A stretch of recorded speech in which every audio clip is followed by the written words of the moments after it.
ఈరోజు పొగాకు రైతుల్ని పరామర్శించడం కోసం జగన్మోహన్ రెడ్డి గారు దేవరపల్లి వెళ్ళారు. టీడీపీలు ఏమనుకున్నా సరే ప్రతిపక్ష నాయకుడిగా జగన్మోహన్ రెడ్డి గారు ప్రజల్ని కలవటాన్ని మనం అభినందించి తీరాల్సిందే. అదొక మంచి పరిణామం.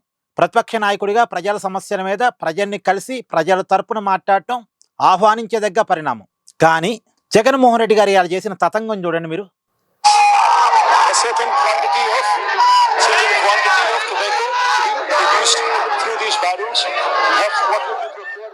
ఇది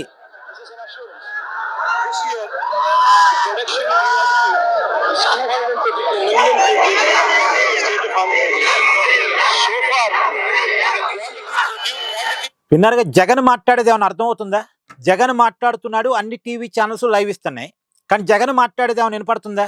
వెనక నుంచి జగన్ సీఎం సీఎం సీఎం అని నినాదాలు, జై జగన్ అనే నినాదాలు. ఏంటిది? వాళ్ళెవరూ రైతులు కాదు, సమీకరించబడ్డ జనాలు. రైతులు ఎవరు అన్న నినాదాలు చేయరు. అక్కడ వెళ్ళింది దేనికోసం? పొగాకు రైతుల్ని పరామర్శించడానికి. అక్కడ ఎలాంటి నినాదాలు ఉండాలి? పొగాకుకు గిట్టుబాటు ధర కల్పించాలి, ప్రభుత్వం కలగజేసుకోవాలి, పొగాకు రైతులకు న్యాయం చేయాలి, ఇలాంటి స్లోగన్స్ కదా ఉండాల్సింది. ఈ స్లోగన్స్ పక్కన పెట్టి, రైతుల కోసం చేయాల్సిన స్లోగన్స్ పక్కన పెట్టి జై జగన్ జగన్ సీఎం నినాదాలు ఏంటి? ఇప్పుడేమైనా ఎన్నికలు ఉన్నాయా? ఇప్పుడేమైనా ఎన్నికలు ఉంటే జగన్ వర్సెస్ చంద్రబాబు పోటీ నడుస్తుందా? ఇప్పుడు ఎన్నికలు లేవు. ఇప్పుడు ఆ పోటీ కాదు, అక్కడ ఉన్నది పరామర్శ కార్యక్రమం. అక్కడికి వెళ్ళింది పరామర్శ కోసం. పరామర్శ పలకరింపు పరామర్శ లాగానే ఉండాలి. కానీ ఈ నినాదాలు చేపించుకోవడం జగన్ ఎక్కడికి పోయినా ఇదేనండి, గోలే. ఈ జనాన్ని సమీకరించుకోవటం ఏంది? ఈ నినాదాలు ఏంటి అంటే, జగన్మోహన్ రెడ్డి ప్రచార కార్యక్రమం కోసం వెళ్తున్నాడు తప్ప, పబ్లిసిటీ కోసం వెళ్తున్నాడు తప్ప పరామర్శ కోసం కాదు. మన శ్రీకాకుళం పర్యటనప్పుడు కూడా నేను చెప్పా, చాలా క్లియర్గా చెప్పా, జగన్మోహన్ రెడ్డి గారు సిదిరప్పరాజుని పరామర్శించడం కోసం వెళ్ళటం లేదు అని చెప్పా. అదే నిజమైందిగా. సిదిరప్పరాజుని పరామర్శించకుండానే జగన్ తిరిగి వెళ్ళిపోయారు.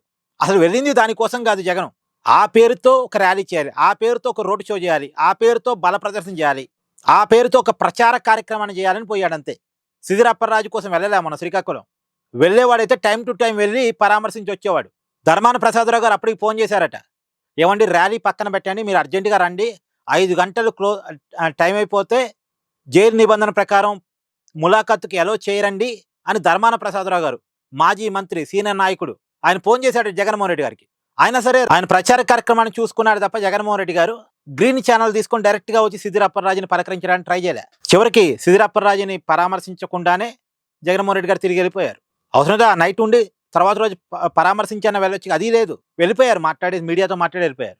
అసలు ఆయన ఉద్దేశం అక్కడ సిదిరప్పరాజుని పరామర్శించడం కాదు, ఇక్కడ ఉద్దేశం రైతుల్ని పరామర్శించడం కాదు. అక్కడ వచ్చింది రైతులు కూడా కాదు. మత్స్యకారుల పరామర్శకి మత్స్యకారులు తప్ప అందరూ ఉంటారు, రైతుల పరామర్శలో రైతులు తప్ప అందరూ ఉంటారు. ఇది జగన్మోహన్ రెడ్డి గారు సహజ నైజం. పరామర్శల పేరుతో ప్రజల మీద యుద్ధం చేస్తున్నారు జగన్మోహన్ రెడ్డి గారు. దీనివల్ల నా బలం ఏంటో తెలుస్తుంది, నా దమ్ ఏంటో తెలుస్తుంది అనుకుంటున్నారేమో తప్ప, అసలు రియాలిటీ ఏంటంటే ఇలాంటి పరామర్శల వల్ల, ఇలాంటి పనుల వల్ల జగన్మోహన్ రెడ్డి గారికి మైనస్ అవడం తప్ప ప్లస్ కావటం ఉండదు. వాపుని చూసి బలుపు అనుకునే రోజులు పోయాయి. వాపేంటో బలుపేంటో ప్రజలకు తెలుసు. ఈ జనాన్ని చూపించి ఇది నా బలం, ఇది నా బలగం, ఇది నా సైన్యం, ఇది నా దమ్ము అంటే నమ్మటానికి జనం సిద్ధంగా లేరు. ఏది బలుపు ఏది వాపు ప్రజలకు తెలుసు. ఏమంటారు? కామెంట్ చేయండి.